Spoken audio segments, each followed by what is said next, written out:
Vic Soto umaksyon sa ginawang panlalait ni Kim Chiu kay Raisa May Dizon sa show ng It's Showtime.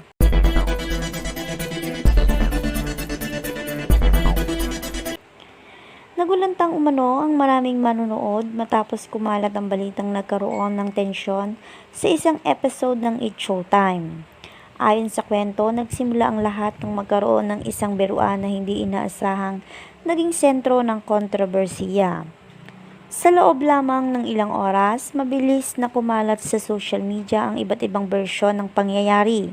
May mga nagsabing normal lamang ito, bahagi ng isang live na programa, habang ang iba naman ay naniniwalang may nasaktan sa naging pahayag na ito ni Kim Chiu. Habang patuloy ang mainit na diskusyon sa internet, maraming netizen ang nagsimulang banggitin ang pangalan ni Vic Soto. Dahil sa kanyang mahabang karanasan bilang host at respetadong personalidad sa industriya, marami ang umasa na magbibigay siya ng payo o pananaw tungkol sa issue.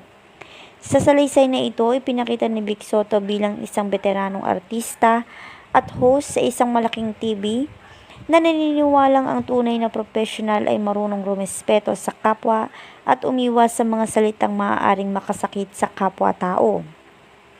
Ayon sa katang-isip na ng pangyayari, nagpahayag umano si Vic Soto na sa mundo ng live television ay hindi maiiwasan ang mga pagkakamali. Gayunpaman, sinabi niyang mahalagang maging maingat sa bawat salitang bibitawan dahil milyong-milyong tao ang nanonood. Idinagdag pa niya, ang isang simpleng biro ay maaaring mabigyan ng ibang kahulugan. Kaya mas mainam na piliing maging mahinahon at magpakumbaba sa lahat ng pagkakataon.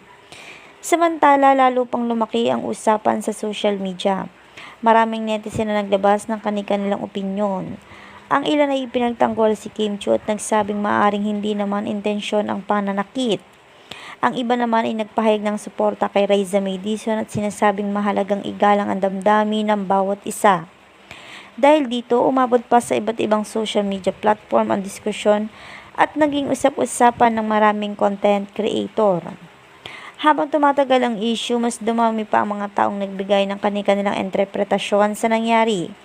May mga nagsabing dapat nang tigilan ang pagpapalaganap ng negatibong usapan, samantalang ang iba naman ay nananawagang magkaroon ng maayos na pag-uusap ang lahat ng sangkot upang tuluyan ng matapos ang kontrobersya na issue na kinakaharap ngayon ni Kim Chiu at Raisa May Dizon.